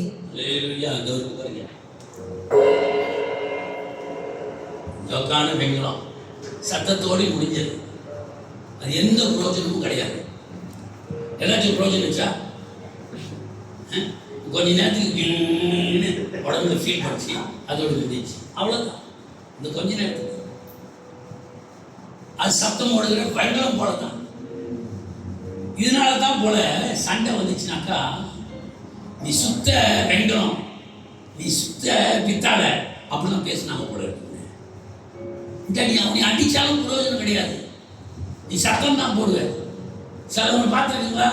அடிக்கிறதுக்கு முன்னே அவன் உலகத்தையே கூட்டிடுவான். அவன் போடுற சத்தம் இன்னும் அடி வாங்கியிருக்க மாட்டான். நீ இன்னும் அடிக்கவே இல்லையாடா. இது வெங்கலம். ஆண்டவருக்குள்ளா கூட பாருங்க, வந்தோடி வெறும் வெங்கலம் தான். நான் எப்போது சொல்லுவேன், அது வேற யார்கிட்டையும் என் பிள்ளைக்கு சொல்லுவேன். ஏன்டா காடி செய்யும் போது அவன் எல்லாம் டெக்னாலஜி பாவச்சு, எல்லாம் அறிவையும் பாவச்சு, எல்லாத்தையும் கணக்கு போட்டு தான் அவன் அது கரெக்டாக வைக்கிறான். எக்ஸாஸ்ட் பைப் எப்படி இருக்கணுமோ அப்படி வைக்கிறான். அதெல்லாம் கரெக்டான சத்தத்தோடு இருக்கு. நீ ஆண்டு அதை மாற்றி போன்னு அடிக்கும் போது எதுக்கு உள்ள அழகு? என்னத்தான் அழகு? ஒரு பிரயோஜனம் இல்லை. சத்தம் போடாத காடி சும்னு வைக்கும் போது, சத்தம் போடுற காடி சத்தம் தான் பெருசு, ஆனால் அங்கே தான் நிற்கிறேன். பார்த்துருக்கோங்களா? அதெல்லாம் பார்த்துட்டு இருக்கோங்க. ரோட்ல காடி அங்கே தான் நிற்கும். நம்ம சைலன்சர் வந்து சத்தமே இருக்காது, அழகு வெட்டிடுவாங்க. அவங்க வேகமாக ஓடுற மாதிரி சொல்லுவோம். நம்ம காடி சத்தமே இல்லாத அது வேகமாக வெட்டிட்டு போவோம். உள்ளந்தரைகளை பார்க்கிற தேவன் நம்முடைய தேவன். ஆகவே தான் மத்தேயு 5வது அதிகாரத்தில் 6வது அதிகாரம் 8வது வசனத்தில் ஆண்டவர் என்ன சொன்னாரு? மத்தேயு 6:8. 8ஆம் வசனம். அவர்கள் போல நீங்கள் செய்யாதீர்கள். அவர்கள் யார் போல? என் பையனை போல என்ன செய்ய வேணாம். நீ எக்ஸாஸ்ட் பைப் பெருசாக போட்டுக்கிட்டு அது துட்டு இதெல்லாம் தேவையில்லை, உன் காடி சைலண்டாகவே ஓடுத்தோம் அப்படின்னாரு. நானும் சரிண்ணேன். உங்கள் பிதாவை நோக்கி நீங்கள் வேண்டிக் கொள்கிறதற்கு முன்னமே உங்களுக்கு இன்னது தேவை என்று அவர் அறிந்திருக்கிறார். அல்லேலூயா. உங்களுக்கு தேவை என்னது அவருக்கு தெரியும். மேலும் சொல்லப்படுகிறது, உங்களுடைய அறையை கூட்டிக் கொண்டு நீங்கள் அந்தரங்கத்திலேயே செவியுங்கள். அந்தரங்கத்திலே இருந்து பார்த்து கொண்டிருக்கிற உங்கள் தேவன் வெளியரங்கமாய் அதை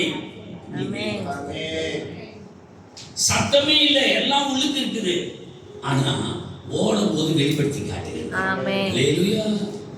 4 பேர் பார்க்குறாங்க, என்னடா அந்த காடி அவ்வளோ சத்தம் போடுது, ஓடவே மாட்டேங்குது. இந்த காடி சத்தம் சும்மா ஓடிட்டு.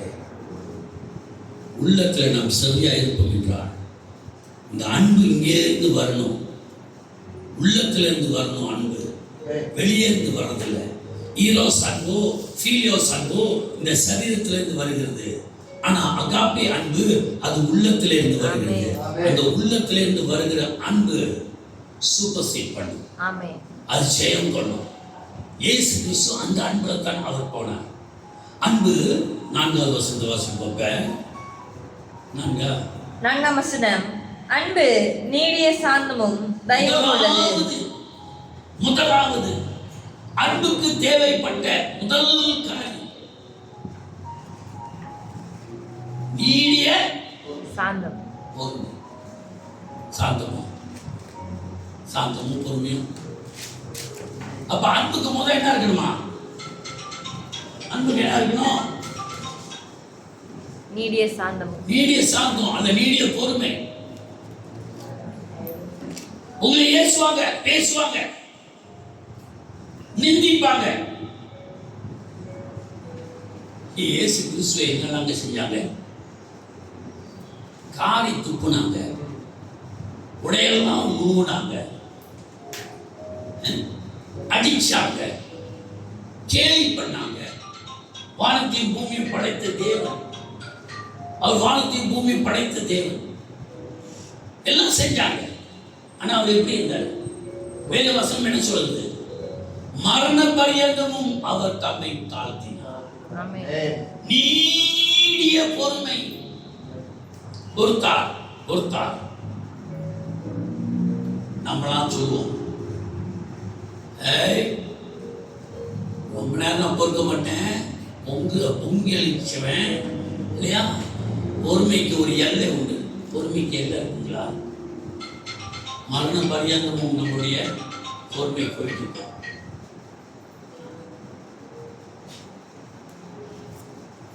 மரண பரியந்தமும் பொறுமை, நீடிய பொறுமை. நம்மளுக்குள்ளாக அநேக சலசலப்புகள் உண்டு. இது குடும்பம். திருச்சபை என்பது ஒரு குடும்பம்.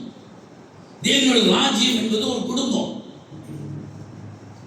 ஆண்டவர் சொல்லல சலசலப்பு வராதுன்னு சொல்லவே இல்லை, வரும்.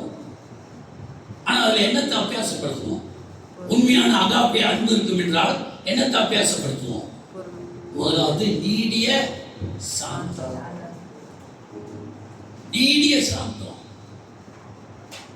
எவ்வளவு அடிச்சாலும் தமிழ்ல சொல்லுவாங்க, கொட்ட கொட்ட குனிகிறவனோ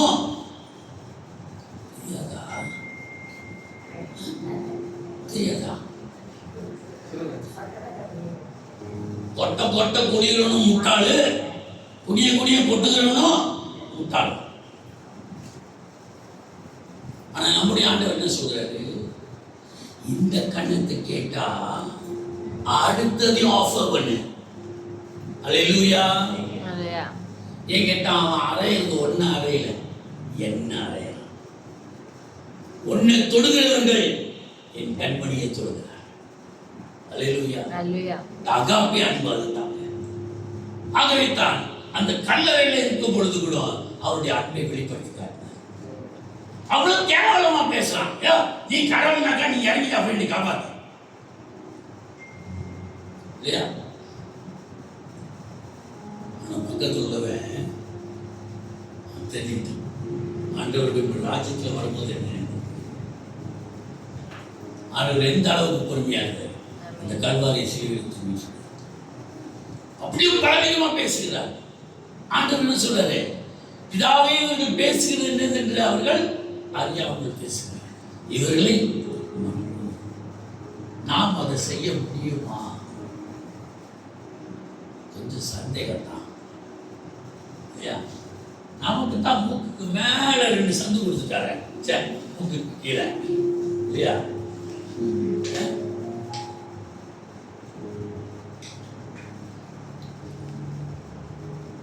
ஆண்டவர் இந்த 2 சந்து மாத்திரம் கொடுக்கலன்னு வச்சுக்கோங்களேன், ஜோச்சு நீங்க சொல்லுங்க என்ன நடந்திருக்கும்? என்ன நடந்திருக்கும்? அப்போவே ஆரம்பிச்சிருக்கும், போயிருக்கும், எல்லாம் ஊறி அப்படியே வெடிச்சிருக்கோம் இல்லையா? வெடிக்கிற மாதிரி வீட்டால் வெடிக்க அப்பப்போ கேஸ் போயிருந்தது இல்லை இல்லையா? இதில் காற்று ஒத்துக்கிட்டு போகிறதுங்க அப்படியே திருப்பி சுங்கிட்டு அப்பப்போ பெலூன் மாதிரி வீங்குது அப்படின்னு சொல்லுங்க. ஆனால் அந்த 2 சந்து மாத்திரம் இல்லை, அவனும் அப்பப்போ திருச்சிட்டு போயிருப்பான். கத்திரிக்கு ஸ்தோத்திரம், 2 சந்தை வச்சுட்டாரு. வரும் உனக்கு கோபம் எல்லாம் வரும். ஆனால் கர்த்தருடைய பிள்ளைகளாகிய நாம், மறுரூபமாக்கப்பட்டிருக்கிற நாம், பாவத்துக்கு மரித்து நீதிக்கு பிழைத்திருக்கிற நாம், ரோமர் 8:30 என்ன சொல்றது? 8:1 என்ன சொல்லப்படுகிறது? ரோமர் 8:1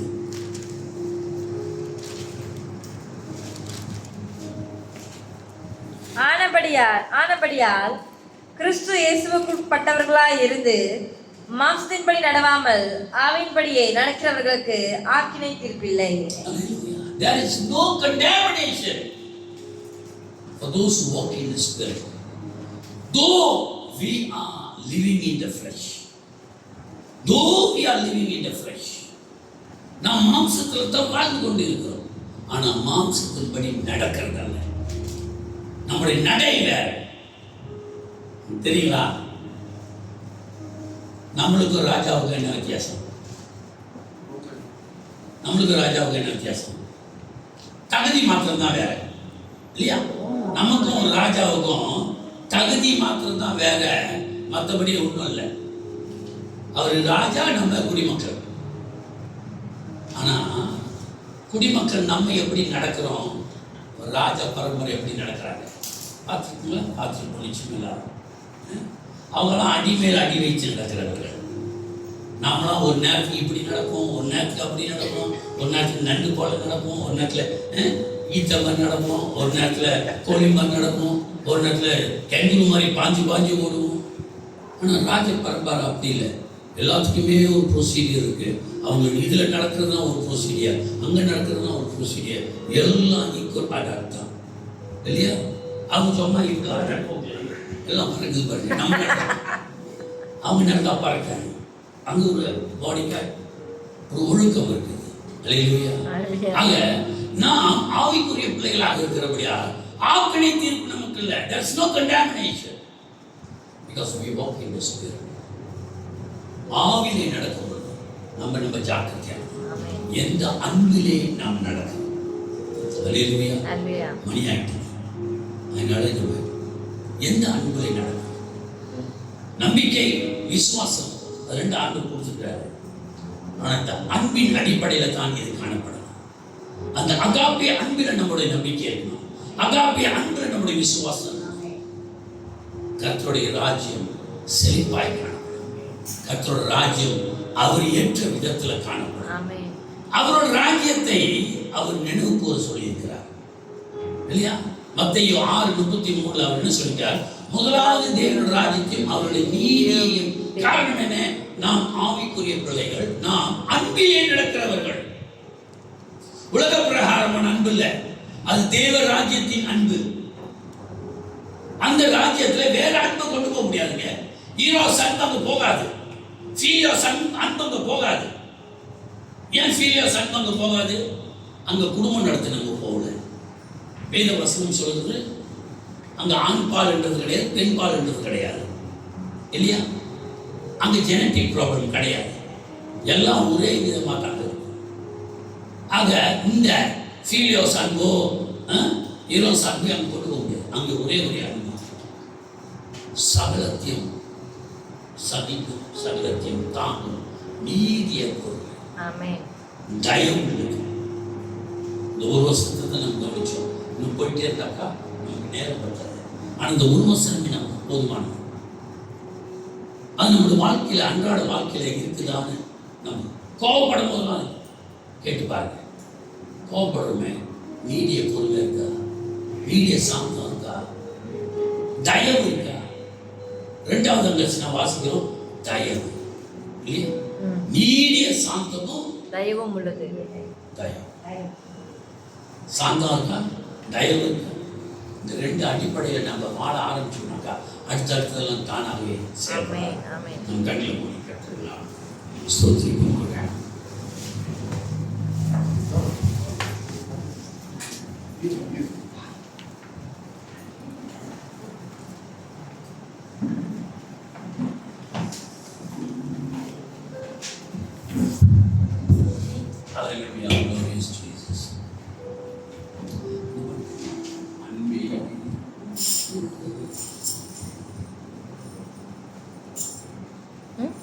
அன்பே உமக்கு ஆராதனை.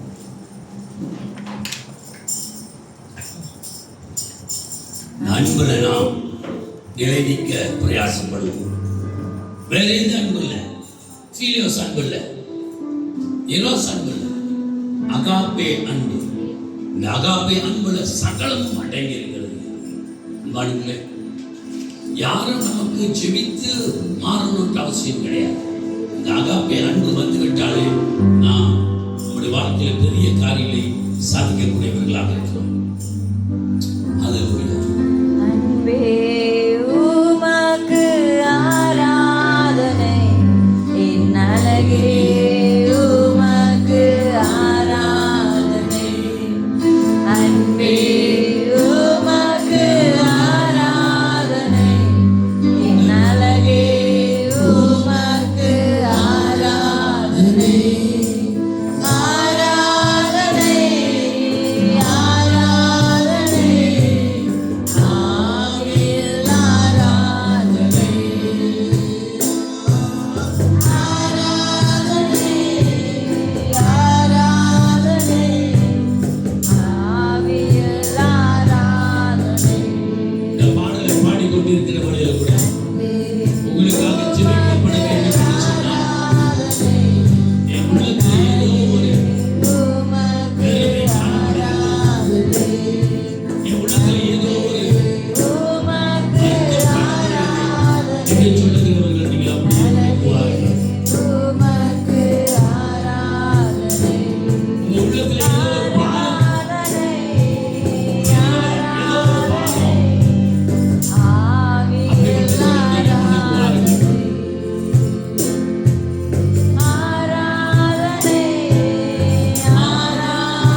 அன்பினாலே என்னை நிரப்பும் என்று சொல்லுவார். நீங்க இருந்த வண்ணமாக இருக்க போகிறதில்லை. நீங்க வந்த வண்ணமாக கூட நீங்க திரும்பி போக போகிறதில்லை. தேவாவியானவர் கிரியை செய்வாராக. தேவாவியானவர் அற்புதங்களை செய்வார். பரிசுத்தமுள்ள நல்ல தேவன் வந்திருக்கிற ஒவ்வொருத்தரையும் ஆண்டாண்டு கருத்தில் வைக்கிறேன். ஆட்களும் ஆளையை செய்யும்படி ஆச்சு. உம்முடைய சாந்தம், உம்முடைய ஆண்டவரே தயவு உங்களுடைய வாழ்க்கையில காணப்பட்டது. ஆண்டவரே அகாப்பே அன்பினாலே நிரம்பும்படி ஆச்சு. நாளுக்கு நாள் தகப்படி இந்த அகாப்பே அன்பு ஆண்டவரே அது புதிய தோற்றத்தை கொண்டு வரும்படி ஆச்சு. புதிய செயல்முறை கொண்டு வரும்படி ஆச்சு. ஆண்டவரே வீடோ திருச்சபையை தகப்பனை அன்பு கரத்தில் வைக்கிறேன். நாளுக்கு நாள் ஆண்டவரே நீர் பரிசுத்தப்படுத்தி மேன்மைப்படுத்தும்படி ஆயிடுச்சு.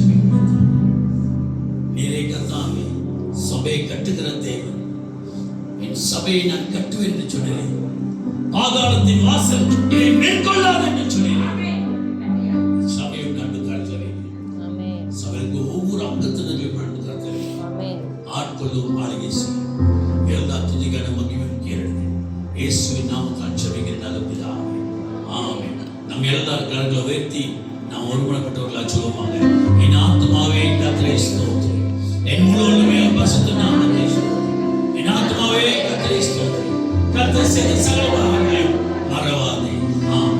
பிதாவே உம்முடைய அன்பும் உம்முடைய குமாரனாகிய இயேசு கிறிஸ்துவின் கிருபையும் உம்முடைய பரிசுத்த ஆவியானவருடைய அன்யோன்ய ஐக்கியமும் எங்களோடு கூட இன்றும் என்றும் வருகை மட்டும் எங்களை காத்து பலப்படுத்தி சிறப்படுத்தி வழி நடத்துவதாக. ஆமென், ஆமென், ஆமென். கர்த்தர் சொல்வது காணிக்கை எடுப்போம்.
ஓகே, எல்லாம் அப்படி உட்காருங்க. அமர்கள். Praise Lord. எல்லாம் சந்தோஷமா இருக்கீங்களா? நல்ல ஒரு பாஸ்டர் கொடுத்த ஒரு அகாப்பி அதாவது விசுவாசத்தை பற்றி பேசினாரு. அகாப்பி அம்பு யாருக்கு அகாப்பி அம்பு இருக்கு? கைத்துக்கு போவோம். யாருக்கு இல்லையா? பார்த்து அகாப்பி அம்பு யாருக்கு இருக்கு? கைத்துக்கு போவோம். தெரியுங்க, ரெண்டு கை தூக்கும். ரெண்டு கை டபுள் அகாப்பி இருக்கு. என்ன இருக்கு? ஓகே, இப்போ இன்னொன்று என்ன சொன்னீங்கன்னா வீடியோவில் வந்து ஓகே தாப்பால் வந்துடுவோம். தாப்பால் வந்து செவ்வாய்க்கிழமை வீடியோ கொடுத்துருவோம். அதாவது நம்ம பிக் பாஸ் யார் தாப்பா பிக் பாஸ் ரெபேக்கா வீட்டில் செவ்வாய்க்கிழமை. ஸோ அங்கே வந்து நிறைய ஒரு பெரிய கூட்டம் இருக்குது. வீடியோலேருந்து கூட்டம் வரும். வீடியோ நல்லா ஆயத்தம் பண்ணி வச்சுருங்க. இதுக்கப்புறம் எல்லாம் அப்படி மிக்ஸ்அப் ஆகும். ஓகே, வீடியோலேருந்து ஆள் வருவாங்க, தாப்பாலேருந்து வீடியோக்கு வருவாங்க. நம்ம விசுவாசிக்கிறோம். அதேமாரி சுங்காலி விட போட்டிருக்கு. சுங்காலி நம்ம இது பண்ணுவோம். ரைட். இன்னொன்று வந்து வீடியோவில் வந்து லேடிஸ் சென்டர் எந்த வீடு அவங்க சொல்லி அது வந்து முன்கூட்டியே அவங்க சொல்லிடுவாங்க. ஓகே, இன்னொரு விஷயம் பார்த்தீங்கன்னா சர்ச்சில் வந்து நிறைய காரியங்கள் செய்ய போகிறோம். என்னென்னு சார்ட் அடிக்க போகிறோம். அதுக்கப்புறம் இந்த கேர்ட்னை நம்ம ரிமூவ் பண்ண போகிறோம்.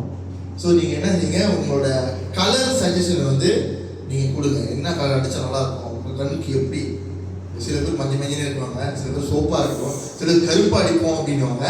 ஸோ கலர் நீங்கள் வந்து சூஸ் பண்ணி கொடுங்க. ஓகே, சூஸ் பண்ணி ஆளுக்கு ஒரு சூஸ் பண்ணி கொடுங்க. அது நம்ம எது பெஸ்ட் உபாசம் பண்ணி அந்த இந்த கலரு டக்குன்னு சோப்பு கரெக்டாக சோப்பு அடிச்சுக்கோம். ஓகேவா, அந்த கலரு. அப்புறம் கீழே வந்து பார்த்தீங்கன்னா அந்த சைன் போர்டு இருக்குது, பாச செஞ்சது அதே வசனத்தை நம்ம செய்ய போகிறோம். அதில் டிசைன் வந்து இப்போ செஞ்சுரிக்கு நம்ம மாற்ற போகிறோம். ரைட், அப்போ லைட்லாம் சிலது மாற்றுறோம். சிறியிலேருந்து நம்ம வந்து அப்டேட் பண்ணி அதுக்கப்புறம் தான் கடவுள் சிறிதிலே நம்ம நல்லா இருந்தால் பெருசு வந்து நம்ம கடவுள் வாங்கி கொண்டு செய்வார். ஒன்று வந்து பாருங்க, விடுபட்ட விசுவாசிகள் நீங்கள் போய் நல்லா போய் பாருங்க, அடிச்சு கேளுங்க, ஏன் வரலன்னு சொல்லிட்டு கேளுங்க. நார்மலாக அது ஒன்று வந்து இன்னைக்கு வந்து எல்லா வாலிப பாய்ஸ் வந்து நாங்கள் வந்து தாப்பாக்கு போனோம். யார் பார்க்க போகிறோம்னா செல் குரூப் விசுவாசி பார்க்கணும். ராமராஜன் அவருக்கு பார்க்கணும், ரொம்ப கிரிட்டிக்கலாக இருக்காரு. இப்போ ஜிஹெச்சில் இருக்காரு, எஸ்கியூவில் இருக்காரு. வார்டு அது ரொம்ப இம்பார்ட்டண்டான வார்டு அது. ஸோ நான் இன்ஜினியர், அப்புறம் எலிஜா, ரைமண்ட், சில பேர் நீங்கள் வரலாம் வாங்க, காடியில் வந்துருங்க. எங்களுக்கே காடி கொடுத்தாங்க, ஒரு காடி தான் போகுது. ஓகே, நீங்கள் வரலன்னா கூட பரவாயில்ல, ஜபத்தில் வச்சுருங்க. அது ஒரு பெரிய ஒரு அற்புதம் நடக்கணும்னு சொல்லிட்டு. ஏன்னா அந்த விசுவாசம், அந்த விசுவாசி வந்து அந்த குடும்பமே வந்து அப்படியே வரத்துக்கு இருந்துச்சு. குடும்பமே அப்படியே வரத்துக்கு, சேர்ச்சுக்கு வரத்துக்கு அப்படியே எல்லாம் போட் பண்ணி வச்சுருந்தோம். பட்டாலும் ஒரு அப்படியே விஷயம். ஸோ முன்னாடி பாசல் கொண்டு போய் சொல்கிறப்ப கூட உங்களுக்கு இது வந்து சீக்கிரம் இல்லை, ஏதோ ஒரு காரியம் வந்து உங்களுக்கு வச்சு அமைச்சிக்கிட்டு இருக்குது. ஸோ நேராக எங்கே பிடிச்சிட்டான், கிட்னியை பிடிச்சிட்டான். அப்பயே வந்து நான் வந்து எனக்கு வெளிப்படுத்துன்னு நான் சொன்னேன், நீங்கள் தயவு செஞ்சு போய் ரிப்போர்ட் எடுங்க, போயிட்டு மெடிக்கல் செக்அப் எடுங்க. அதுக்கு தான் வந்து கடவுளை ஃபுல்லாக வந்து கடவுளை நம்பிக்கிட்டு அந்த மாதிரி இல்லை, கடவுள் வாய்க்கப்பட செஞ்ச காரியங்களை வந்து நம்ம வந்து ஃபாலோ பண்ணணும். போய் மெடிக்கல் செக்அப்லும் எடுக்கல. ஸோ அவர் வந்து தண்ணி நிறையா குடிச்சார். தண்ணினா அதுக்குன்னு பீர்னால தண்ணி, கிட்னி தண்ணி ரொம்ப குடிக்கூடாது. அதுக்கப்புறம் எண்ணெய் வந்து நம்ம சாப்பிட்டு அது வந்து ரொம்ப ஓவர்லோட் ஆகினால அது கிரிட்டிக்கல் இருந்துச்சு. ஸோ முதல் தாப்பா கண்டிருக்காங்க. தாப்பா முடிஞ்சு தெளிந்தால் முடிஞ்சு ரொம்ப சீரியஸ், நேராக வந்து ஈப்பு பண்ணிட்டாங்க. இன்னொரு பாருங்க, ஒரு படி வந்து அவர் மேலே ஏற்றாரு. ஐசியூலேருந்து ஃபுல்லாக ஐசியூவில் வைக்காமல் வேறு வார்டுக்கு மாற்றிட்டாங்க. பசங்க குண்டாமியஸ், பசங்க மோகன்லாம் போய் ஜோம் பண்ணி நம்மகிட்ட வந்து ரிப்போர்ட் கொடுத்துருக்காங்க. ஆனால் வந்து அவங்களோட விசுவாசத்தில் அவங்க இருக்காங்க. ஏன்னா அவங்க வந்து நம்மள மாரி கடவுளை அறியாதவங்க அவங்க. ஸோ நம்ம அதை வந்து ஃபாலோ பண்ணாமல் நம்மளால் முடிஞ்சது நம்ம ப்ரே பண்ணுவோம், ஃபுல்லாக ப்ரே பண்ணுவோம். அப்புறம் சில விசுவாசிங்க வந்து விடுபட்டாங்க, அதாவது நன்பிலிவர்ஸ் அவங்களுக்கு. அப்புறம் ஜெயராமனுக்கு இன்னைக்கு அவர் வந்து ஏற்றி வந்து கடைசியில் பார்த்தா அவர் காலில் ஒரு கொப்பளம் இருந்துச்சு. போன வாரமே வரல, நான் ஃபோர்ஸ் பண்ணி தான் கூப்பிட்டு வந்தேன். ஜோம் பண்ணுங்க, அது இன்னைக்கு வந்து லேசாக வெடிச்சு தண்ணி வெளியாகிடுச்சான். சரி, அவருக்கும் ஜோம் பண்ணுங்க, காலில் ஒரு பிரச்சனை இருக்குது, அவருக்கு ஜோம் பண்ணுங்க. ஸோ இன்னும் நம்ம அம்மாவுக்கும் ஜோம் பண்ணுங்க. இன்னொரு விஷயம் வந்து அவர் வந்து வீடு மாறி போகிறாரு. ஜெயராம் வீடு மாறி போகிறாரு. அந்த வீடை வந்து பார்த்தீங்கன்னா பிள்ளைங்க நிறையா இருக்காங்க, லிண்டாக்கு தெரியும் அவங்களோட. அந்த வீடை வந்து கடவுளுக்கு காட்டுறாரு. அது அப்படியே கரெக்டாக எல்லாத்தையும் நவத்திச்சு வர்றாரு. நம்ம தான் வந்து வெள்ளமாக ரெண்டு இது பண்ணோம். இன்னொன்று வந்து சில்ட்ரன் மினிஸ்ட்ரி ஆரம்பிக்கணும், woman ministry. So woman ministry யார், இன்ட்ராக்கா. ஸோ நீங்கள் வந்து இதை வந்து திரும்பியும் வந்து ஃபார்ம் பண்ணும்போது அப்புறம் இன்னொன்று சில்ட்ரன் மினிஸ்ட்ரி, யூத்ஸ். ஓகே, யூத்ஸுக்கு வந்து நான் ஸ்லைட் கொடுங்க. ஓகே, இது பாருங்க, youth revival on eagle wings. இங்கே எங்கே நடக்குதுன்னா தெளிந்தனம் நடக்குது. நம்மளுக்கு தான் இன்விடேஷன் வந்துச்சு. ஸோ நம்ம யூத்ஸுக்கு நம்ம அன்றைக்கி பெப்டிசமில் ரொம்ப பிஸி ஆகிட்டனால நம்ம வந்து போகல, நம்ம வந்து சரியாக இது பண்ணல. ஸோ வேறு சேர்ச் கம்பைன் பண்ணிட்டாங்க. ஸோ நம்மளை வந்து இன்வைட் பண்ணுறாங்க. ஆனால் வந்து நம்மள தான் இன்வைட் பண்ணாங்க. நம்ம அதில் பிஸி ஆகிட்டனால நிறைய ஃபங்க்ஷன் அங்கே போனதுனால நம்ம அதில் வந்து கான்சன்ட்ரேட் பண்ணல. ஸோ இது வந்து ஃப்ரீ, பார்த்தீங்கன்னா ஃப்ரீ. 6ஆம் தேதி 7ஆம் மாதம் சனிக்கிழமை நடக்குது. ஸோ யூஸ் வந்து பிளான் கொடுங்க. நீங்கள் இன்றைக்கே நீங்கள் வந்து லீவ் அப்ளை பண்ணிக்கலாம். லீவ் அப்ளை பண்ணி நம்ம போகலாம். It's free. ஓகே, தெளிந்தார் நடக்குது. இது ஃபெய்ட் அசம்பிளி நடக்குது. இப்போ ரேச்சல் இருந்தாங்களே, இப்போ டிலீட் பண்ண தலைமுறை நடக்குது. ஸோ அவர் நம்ம ரொம்ப இது பண்ணிக்கிட்டாரு. 8:30 மணிலேருந்து காலையில் 5 மணி வரைக்கும் டிரான்ஸ்போர்ட் இங்கேருந்து நம்ம காடி இருக்கு, நம்ம போகலாம். ஸோ ப்ளீஸ் யூஸ், நீங்கள் உங்கள் நேரத்தை அட்ஜஸ்ட் பண்ணிட்டு போங்க. நான் வரலப்போ நீங்கள் போய் ஆகணும், அப்படி நீங்கள் வரலப்போ நாங்கள் போய் ஆகணும். So the main thing is வந்து நம்ம ஒன்றா போனால் எஸ்டர்ட காடி இருக்குது, எலிஜா கடை, இங்கே நிறைய காடி இருக்குது. 50 பேர் ஏற்றி போகணும். ஒரு காலில் 5 பேர் வச்சா கூட எத்தனை பேர் போகலாம். ரைட். ஸோ ஆசை வச்சுருக்காரு, நம்ம போவோம். முடியலாம் சீக்கிரமாக சொல்லிடுங்க, நம்ம வந்து அவங்கள்ட்ட இன்ஃபார்ம் பண்ணுவோம். ஏன்னா அவங்க சாப்பாடுலாம் அரேஞ்ச் பண்ணுறாங்க. ஃப்ரீ, இது வந்து ஃப்ரீ. ஏன்னா அவங்க ரொம்ப முயற்சி பண்ணி செய்கிறாங்க. ஸோ யூஸ் டேக் நோட் பண்ணிக்கங்க. இன்னொன்று வந்து இன்னொரு காரியம், வேறு காரியங்கள் ரொம்ப பேச விடுறதுங்க. ஸோ முக்கியமான காரியங்கள் நான் இன்க்ளூட் பண்ணிட்டேன். ஸோ நீங்கள் அதை இது பண்ணிக்கங்க. இன்னொன்று வந்து சேர்ச்சிக்காக ரொம்ப ஜாப் பண்ணுங்க. ஒன்றும் வந்து விசுவாசிக்காக ரொம்ப ஜாப் பண்ணுங்க. வராதுங்க திரும்பி வரணும் அப்படி சொல்லி ஜாப் பண்ணுங்க. தேவராஜ் அண்ணன் ஏனோ அப்படி யூனிஃபார்ம் பண்ணி ஆண்டு ஏனோங்க. ஸோ அதேமாரி தேவராஜ் அண்ணன் வரணும், ஓகே விடுபட்டுங்க திரும்பி சேர்ச்சிக்கு வரணும் அப்படின்னு சொல்லிட்டு ரைட். பின்னால் சாப்பாடு இருக்குது, இட்லியும் இருக்குது. நல்லா சாப்பிட்டு சந்தோஷமாக இருக்குது ரைட். ஓகே தாப்பா ராமராஜனுக்கு தயவு செஞ்சு ஜோம் பண்ணுங்க.